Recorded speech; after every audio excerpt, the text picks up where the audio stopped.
Maman, je dis, ta fille a déjà 13 ans. C'est à quel moment tu attends, c'est à quel moment tu comptes lui parler du préservatif? Ou alors de la partie d'en bas de l'activité sexuelle? Ou alors tu vas faire comme les mamans de l'époque. Si une fille, si un homme s'approche seulement de toi, tu vas tomber enceinte. Ah maman, on ne fait plus ça de nos jours. Hein? Hmm? On ne fraye pas l'enfant, on ne menace pas l'enfant. On lui dit la vérité. Écoute bébé, tu as commencé à avoir tes règles. Ça veut dire que tu es devenue femme comme moi. Tu vois, tu as les poils, tu as tout ce que j'ai, tu as un trou là.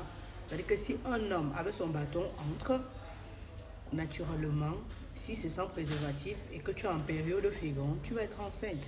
Ça veut dire que maman, toi-même, tu dois étudier le cycle menstruel et lui expliquer à elle comment le cycle menstruel se passe. Le cycle basique, c'est de 28 jours. Au 14e jour, il y a l'ovulation.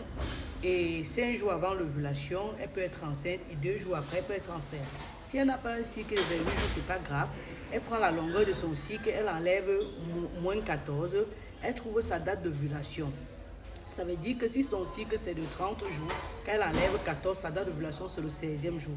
Elle compte 5 jours en avant et 2 jours après. Et elle sait que cette période-là, si elle part quelque part avec un homme sans préservatif, elle va être enceinte. C'est comme ça que tu lui expliques sa maman. Et ceci est valable pour tous les autres cycles. Maintenant, si elle a un cycle très irrégulier, ce qui est fréquent quand on vient de commencer à avoir ses règles, tu lui dis que là-bas c'est très dangereux, ça veut dire qu'elle peut tomber enceinte à tout moment. Là, tu n'es pas en train de l'effrayer, tu es en train de lui dire une pure vérité, une pure réalité. Mais tu lui dis ça doucement, dans le calme, comme un enseignement. Pas en l'effrayant, pas en criant. Parce que quand tu lui enseignes comme ça fait qu'elle a confiance en toi. Et la prochaine fois, si elle a d'autres difficultés, elle va venir. Que ce soit dans ce sens-là, que ce soit que les garçons la draguent. Donc, c'est à toi, maman, de lui dire que les gars là vont beaucoup la draguer parce qu'elle est jeune, elle est fraîche. Mais dès qu'ils vont mettre son dos par terre, c'est fini.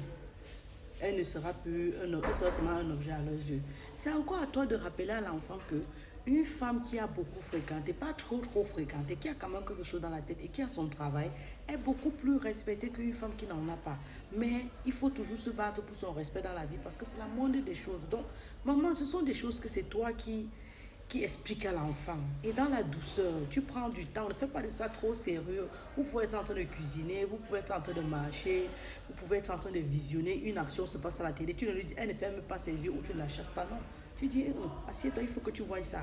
Les histoires que les femmes maintenant s'embrassent, là, les hommes là, tu dis que, chérie, tu vois ça existe.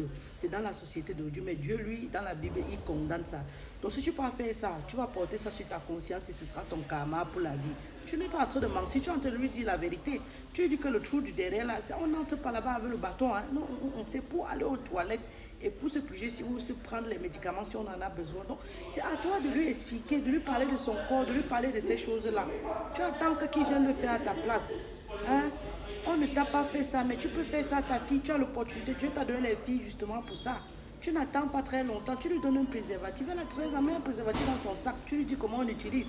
Tu lui dis que ce n'est pas pour que tu partes utiliser, mais si à jamais, on ne sait jamais parce que je n'ai pas confiance. Ou pas que je n'ai pas confiance, mais si à jamais, dans des circonstances, pardon maman, ça là, ça va non seulement te proposer de la grossesse, mais plus des maladies. Parce que quand tu peux avoir une maladie, ça gâte ta vie à jamais, hein maman. Parce que même si c'est qu'on dit que le sida ne tue pas, ça met quand même une étiquette sur les gens et tout le monde te regarde bizarrement. Eh, mais c'est toi qui dois lui expliquer ces choses-là. Moi, je parle mal. Ah, ok, dis-moi en commentaire alors si j'ai mal parlé. On se voit, non. C'est dans la santé 3.0, docteur s'intéresse. Infirmière, tchuss.